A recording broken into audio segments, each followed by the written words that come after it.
ಕಲಬುರಗಿ ನಗರದ ಎಸ್ಎಂ ಪಂಡಿತ್ ರಂಗಮಂದಿರದಲ್ಲಿ ಏರ್ಪಡಿಸಲಾಗಿದ್ದ ಎಸ್ಎಸ್ ಪಾಟೀಲ್ ಅವರ 2ನೇ ವರ್ಷದ ಪುಣ್ಯಸ್ಮರಣೆ ಹಾಗೂ ಕರ್ಮಯೋಗಿ ರಾಜ್ಯ ಮಟ್ಟದ ಪ್ರಶಸ್ತಿ ಪ್ರದಾನ ಸಮಾರಂಭವು ಅದ್ಧೂರಿಯಾಗಿ ಜರುಗಿತು.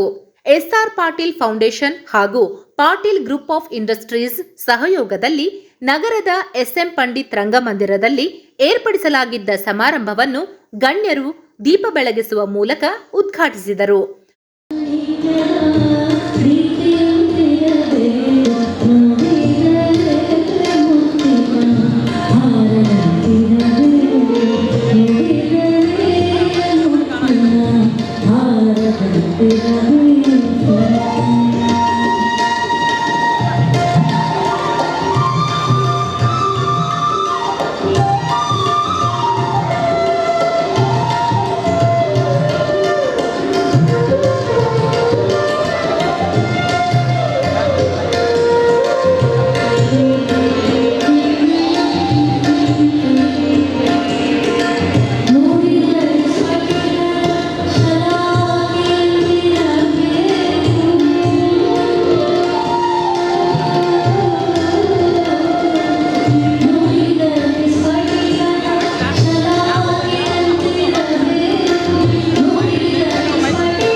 ಬಳಿಕ ಮಾತನಾಡಿದ ಕಲಬುರಗಿ ದಕ್ಷಿಣ ವಿಧಾನಸಭಾ ಶಾಸಕ ಅಲ್ಲಮಪ್ರಭು ಪಾಟೀಲ್ ಅವರು, ಕರ್ಮಯೋಗಿ ಎಸ್ಎಸ್ ಪಾಟೀಲ್ ಅವರು ಅನೇಕ ಸಮಾಜಮುಖಿ ಕಾರ್ಯಗಳ ಮೂಲಕ ಜನಮನ್ನಣೆ ಗಳಿಸಿದ್ರು. ಅವರ ಸಮಾಜ ಸೇವೆ ಅತ್ಯಮೂಲ್ಯವಾದ ಸೇವೆ ಎಂದು ಅಭಿಪ್ರಾಯಪಟ್ಟರು. ಮನುಷ್ಯನ ಜೀವನದಲ್ಲಿ ಹುಟ್ಟು ಮತ್ತು ಸಾವು ಇವೆರಡರ ಮಧ್ಯದಲ್ಲಿ ಮಾಡಿರ್ತಕ್ಕಂಥ ಕೆಲಸಗಳನ್ನು ಇವತ್ತು ನೆನೆಯಲಿಕ್ಕೆ ನಾವೆಲ್ಲ ಬಯಸ್ತೀವಿ. ಭಾಳಷ್ಟು ಜನ ಸಮಾಜದಲ್ಲಿ ಬರ್ತಾರೆ, ಹೋಗ್ತಾರೆ, ಹುಟ್ಟುತ್ತಾರೆ, ಆ ಮಾತು ಬೇರೆ.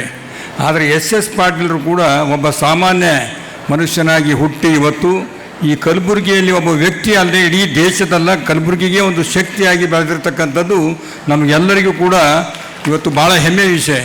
ಕಲಬುರಗಿ ಅದಾನಿ ಅಂಬಾನಿ ಅಂದ್ರೂ ತಪ್ಪಾಗಲಿಕ್ಕಿಲ್ಲ. ಅವರು ಅವಾಗ GR ಪಾಟೀಲರು, ಮಾಲು ಅವರು, ಗಿಲ್ಡಾ ಅವರು, ಕೆಲವು ಜನ ಏನಪ್ಪ ಅಂದ್ರೆ ಇವರು ಮಾಡಿರ್ತಕ್ಕಂಥ ಸಾಧನೆಗಳು. ಕಲಬುರಗಿ ಅತಿ ಹಿಂದುಳಿದಿರ್ತಕ್ಕಂಥ ಜಿಲ್ಲೆ. ನಮ್ಮ ಧರ್ಮಸಿಂಗ್ ಸಾಹೇಬ್ರು ಹೇಳ್ತಿದ್ರು, ಎಸ್ ಪಾಟೀಲರು ಅವರು ಮತ್ತು ಶಣಬಸಪ್ಪ ಅಪ್ಪ ನಾವೆಲ್ಲ ಒಂದೇ ಕಡೆ ಕಲ್ತೀವಿ, ಸೈಕಲ್ ಮ್ಯಾಗ ಬರ್ತಿದ್ರು ಅವಾಗ ಅಂಥೇಳಿ.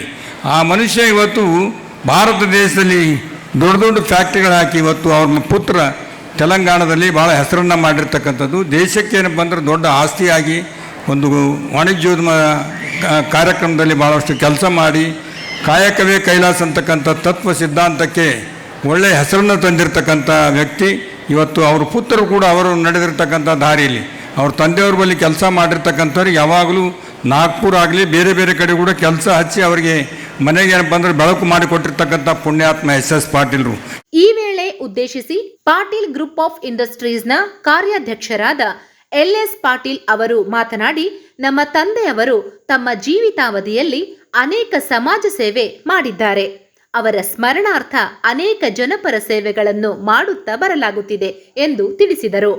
First I have to thank doctor Sharan Prakash. He helped us to make this PPP kind of affair where we are setting up now ಈ IVF ಸೆಂಟರ್ ಅಲ್ಲಿ ಕಿಮ್ ಸೆಂಟರ್ನಲ್ಲಿ ನಾವು ಸೆಟಪ್ ಮಾಡ್ತಾ ಇದ್ದೀವಿ.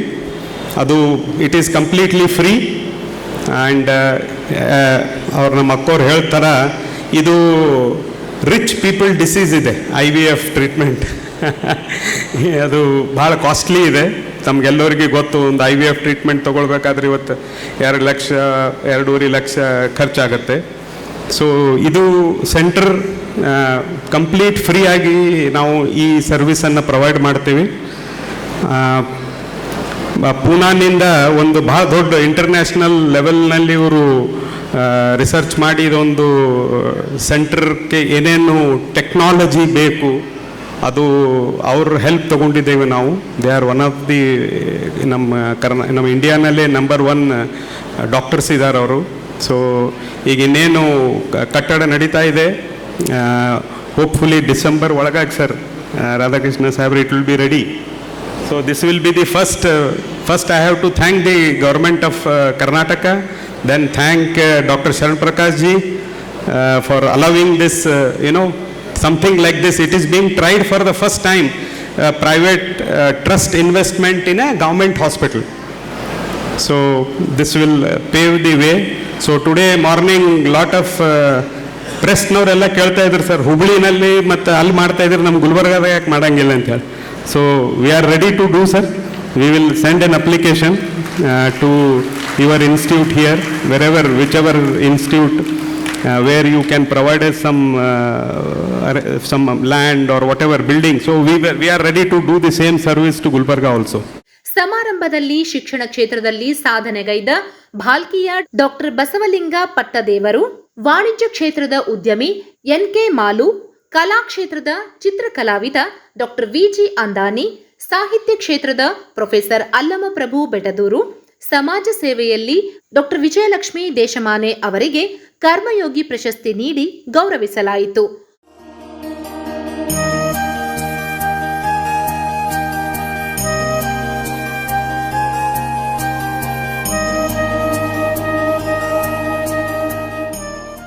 ಪ್ರಶಸ್ತಿ ಸ್ವೀಕರಿಸಿದ ಬಳಿಕ ಸಮಾರಂಭವನ್ನು ಉದ್ದೇಶಿಸಿ ಮಾತನಾಡಿದ ಭಾಲ್ಕಿಯ ನಾಡೋಜ ಪರಮಪೂಜ್ಯ ಡಾಕ್ಟರ್ ಬಸವಲಿಂಗ ಪಟ್ಟದೇವರು ಅವರು, ಎಸ್.ಎಸ್. ಪಾಟೀಲ್ ಅವರು ಖ್ಯಾತ ಉದ್ಯಮಿಯಾಗಿ ಅನೇಕ ಸಮಾಜ ಸೇವೆ ಮಾಡಿ ಸಮಾಜಕ್ಕೆ ತಮ್ಮದೇ ಆದ ಕೊಡುಗೆ ನೀಡಿದ್ದಾರೆ. ಅವರ ಹೆಸರಿನಲ್ಲಿ ಕೊಡಮಾಡುವ ಕರ್ಮಯೋಗಿ ಪ್ರಶಸ್ತಿ ದೊರೆತಿರುವುದು ನಮ್ಮ ಸೌಭಾಗ್ಯ ಎಂದು ಹರ್ಷ ವ್ಯಕ್ತಪಡಿಸಿದರು. ಕರ್ಮಯೋಗಿ ಪ್ರಶಸ್ತಿಯನ್ನ ನೀಡಿದ್ದಾರೆ. ನಮ್ಮ ಸೇವೆ ಸುಮ್ಮನೆ ಅಲ್ಪವಾದ ಸೇವೆ. ನಮ್ಮ ಸಿದ್ಧಾಂತ ಏನು ಅಂದರೆ, ಬಸವಣ್ಣನವರು ಕೇವಲ ಪೂಜೆ, ಜಪ, ಪ್ರಾರ್ಥನೆ ಅಷ್ಟೇ ಹೇಳಿಲ್ಲ. ಬಸವಣ್ಣನವರು ಏನು ಹೇಳಿದರು ಅಂದರೆ, ಪೂಜೆ ಜಪದ ಜೊತೆ ಸ್ವಲ್ಪ ಲಿಂಗ ಪೂಜೆ ಜೊತೆ ಜಂಗಮ ಸೇವೆ ಅಂದರೆ ಸಮಾಜ ಸೇವೆನೂ ಮಾಡಿದ್ರೆ ಅದು ನಿಜವಾದ ದೇವರು ತೃಪ್ತಿ ಆಗ್ತಾನ ಅನ್ನೋ ಮಾತನ್ನು ಬಸವಣ್ಣನವರು ಹೇಳಿದರು. ನೀನು ಒಂದು ಲಿಂಗಕ್ಕೆ 1000 ಕೊಡ ಅಭಿಷೇಕ ಮಾಡೋದಕ್ಕಿಂತಲೂ ನಿನ್ನ ಮನೆ ಮುಂದೆ 2 ಹರಿವಿ ಶುದ್ಧ ನೀರಿಟ್ಟು ಹೋಗ್ಬರೋರಿಗೆ ಕುಡಿಸಿದ್ರೆ ಆ 1000 ಕೊಡ ಅಭಿಷೇಕಕ್ಕಿಂತಲೂ ಹೆಚ್ಚಿನ ಪುಣ್ಯ ಅನ್ನೋದು ಬಸವ ತತ್ವದ ತತ್ವ. ಅಂಥ ತತ್ವವನ್ನು ನಮ್ಮ ಬಸವ ಮಾರ್ಗ ನಮ್ಮದು. ಆ ಬಸವ ತತ್ವದ ಪ್ರಕಾರ ಏನೋ ಅಳಿಲ ಸೇವೆ ನಾವು ಸಲ್ಲಿಸಿದ್ದೀವಿ. ಅದನ್ನು ಕಂಡು ಇವತ್ತು ನಮಗೆ ಗೌರವಿಸಿದ್ದಕ್ಕೆ ಅವರಿಗೆ ನಾನು ತುಂಬ ಹೃದಯದಿಂದ ಅಭಿನಂದನೆಗಳನ್ನು ಹೇಳ್ತೀನಿ, ಧನ್ಯವಾದಗಳನ್ನು ಹೇಳ್ತೀನಿ. ಸಮಾರಂಭದಲ್ಲಿ ಶರಣಬಸವೇಶ್ವರ ಸಂಸ್ಥಾನದ 9ನೇ ಪೀಠಾಧಿಪತಿ ಚಿರಂಜೀವಿ ದೊಡ್ಡಪ್ಪ ಅಪ್ಪ, ಪಾಟೀಲ್ ಪರಿವಾರದ ಸಿದ್ಧಲಿಂಗ ಪಾಟೀಲ್, ಪದ್ಮಜಾ ಪಾಟೀಲ್, ಅಮೃತ ಪಾಟೀಲ್, ಶೋಭಾ ಸುಭಾಷ್ ಬೆಂಬಳಗಿ, ಶೈಲಜಾ ವಿನಯ್ ಗುಂಡಿ, ನಂದ, ಚನ್ನಬಸವ ಪ್ರಸಾದ್ ಸೇರಿದಂತೆ ಅನೇಕರು ಭಾಗವಹಿಸಿದ್ದರು.